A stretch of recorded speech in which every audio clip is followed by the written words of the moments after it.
Os sonhos fazem parte de um lado desconhecido do nosso cérebro. O inconsciente cria coisas inimagináveis para quando estamos acordados. Alguns acreditam em realidades paralelas, outros em visões do passado e do futuro.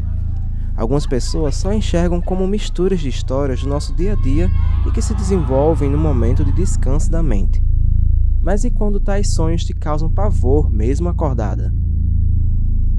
Olá a todos vocês, caros ouvintes. Sejam bem-vindos ao canal Contos de Horror Brasileiro. No episódio de hoje eu lhes contarei a história inexplicável e assombrosa antes de acordar. Vamos à história. Atenção! Este episódio apresenta acontecimentos que podem despertar gatilhos mentais sensíveis aos nossos ouvintes. Recomendamos não escutar caso apresente problemas com a temática. Eles vieram me acordar hoje de manhã, e então não consegui mais desver. Era uma memória escondida nas profundezas da minha mente. Algo que, não sei explicar o motivo, eu havia esquecido. Minha falta de lembrança me deixou ainda mais aterrorizada com o que eu estava vendo, pois essa cena me aterrorizou durante toda a minha infância. Eu estava dormindo quando ouvi minha filha me chamando. Ela estava próxima aos meus pés e segurando a mão do irmão mais novo. Os dois sorrindo para mim. Os olhos dela despertaram a memória, me fazendo levantar de sobressalto. Já vi aqueles olhos, e olhando bem para os olhos do meu menino, também reconheci. Já havia visto um momento parecido com esse. Afastei a memória, afinal eram meus filhos que me olhavam e pediam o café da manhã. Minha menina, com 6 anos, cabelo preto e liso na altura dos ombros. Tinha um sorriso lindo e adorava sua blusa rosa. Já meu menino, 3 anos, era loiro, puxou ao pai. Enquanto eu fazia o café da manhã, eles me seguiam pela sala, pela cozinha, sempre brincando, contando algo, perguntando sobre qualquer coisa do mundo. Então eu olhava para um dos dois e via a antiga imagem na minha mente. Ficava arrepiada, sentia um calafrio e respirava fundo para me acalmar. Não entendo o motivo dessa memória ter vindo apenas agora. Minha filha tem 7 anos. E em nenhum momento eu a reconheci dos pesadelos de infância. Claro que não reconheci. Não era ela. Não era ela. Nem ele. Não são meus filhos nessas memórias. Não eram eles naqueles pesadelos. As crianças nos meus pesadelos eram maiores. Talvez por isso só agora eu enxerguei tal semelhança. Meu marido chega e não tenho coragem para contar minhas memórias. Sair para o plantão na delegacia me relaxaria. Imaginei que me preocupar com assuntos sérios me fizesse apagar as imagens da minha cabeça. Mas dormir ao chegar em casa foi muito difícil. Passei o dia seguinte tentando me segurar. Devia estar tudo bem. Sorria, brincava com eles e respirava fundo quando eles diziam me amar e me abraçavam. Mas só precisava olhar o horizonte ou tentar relaxar e a imagem da minha filha, alguns anos mais velha, assustada, com um vestido de hospital, cabelo comprido e segurando uma tesoura e algumas flores, aparecia em minha mente. Então eu respirava e mantinha minha mente ocupada. Até que eu vislumbrava meu menino abraçado com um urso de pelúcia, com vestes parecidas, também um pouco mais velho e com os olhos desolados e chorando. Passei o dia arrumando, consertando, limpando. Não podia pensar ou tentar relaxar. As imagens voltavam. Eram várias, maneiras diferentes, lugares diferentes, anos diferentes. Alguns pesadelos eu tinha 7 anos. Eles corriam atrás de mim e eu precisava fugir. Em outras, eu via a garota enfiar uma tesoura em uma boneca várias e várias vezes, enquanto sorria para mim. O garoto chorava, chorava, chorava, mas eu sabia que me mataria se me alcançasse. As imagens iam e vinham. Na 4ª noite eu não dormi.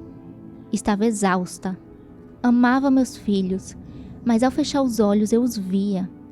Ela com 10 anos e ele com 7. Eu tinha 7, 8 ou 9. Eles tentavam me alcançar, me jogavam objetos, riam e choravam, ao mesmo tempo. A noite acabava, era de manhã e lá estavam eles andando pela casa e sorrindo para mim. O sorriso dela não me alegrava mais. Os gritos de alegria dele me apavoravam. Meus filhos chegavam perto, eu saía do cômodo.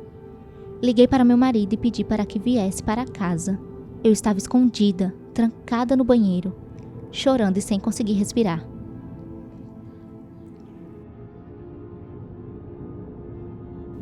Meu peito estava doendo, meu corpo todo tremendo. Ouvi minha filha me chamar. Perguntou se eu estava bem. Respondi que sim. É claro que ela me ouvia chorar. Nunca poderia contar a ela o motivo. A culpa nem era dela.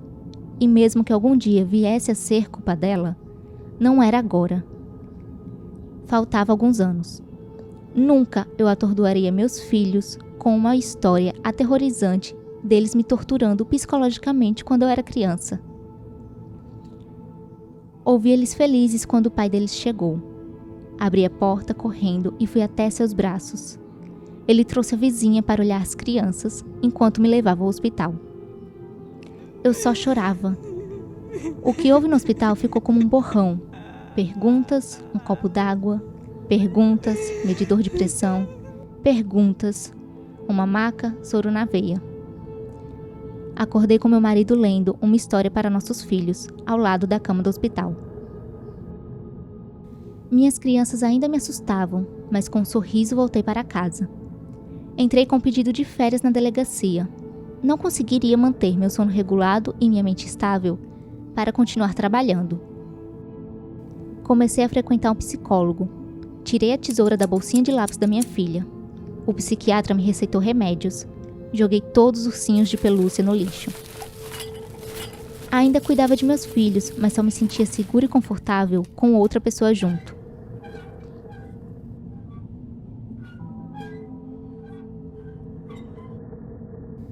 Após 2 semanas, ouvi minha filha chorar.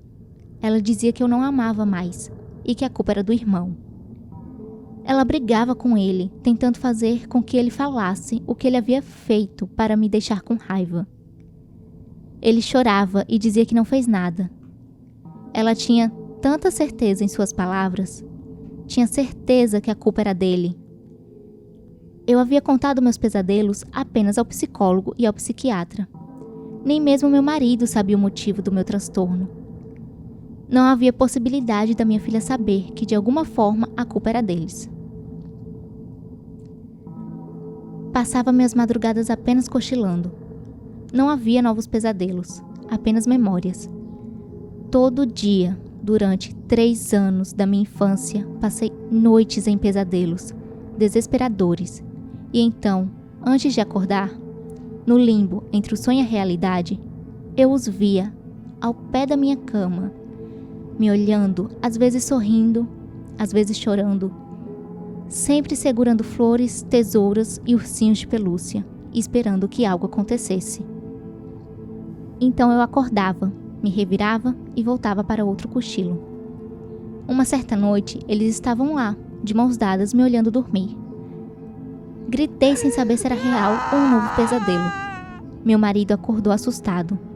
Meus filhos começaram a chorar e me perguntaram por que disse o nome deles enquanto dormia. Minha menina, quando enfim parou de chorar, contou que teve um pesadelo. Havia uma menina correndo atrás dela, com uma tesoura na mão. Ela acordou assustada e chamou o irmão para vir para a cama dos pais. Ela só queria colo, depois de um pesadelo. E quando chegou no quarto dos pais, eu chorava falando seu nome do irmão. Eles subiram na cama, entre eu e meu marido, se acalmaram e dormiram. Foram semanas assim. Cada dia um pesadelo novo. A garota corria atrás dela, jogava coisas, dava gargalhadas assustadoras e não a deixava dormir. Uma garota loira, mais velha, com roupa de hospital, a tentava matar ou a assustava todas as noites em seus pesadelos.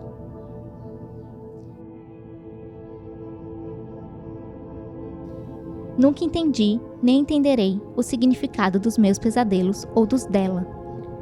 Mas decidi que permanecerei em silêncio, tomando meus remédios, lidando com as memórias e torcendo para que minha neta não seja loira, para que ela não passe pelo que eu passei.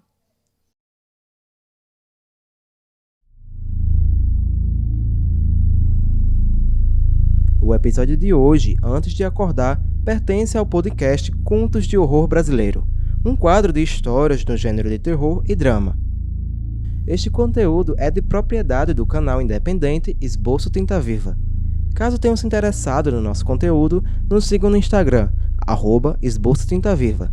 Aproveitem e apoiem também o nosso canal para continuarmos publicando mais conteúdos e poder comprar equipamentos. Toda e qualquer ajuda será muito bem-vinda. Obrigado, caros ouvintes, e até o nosso próximo conto.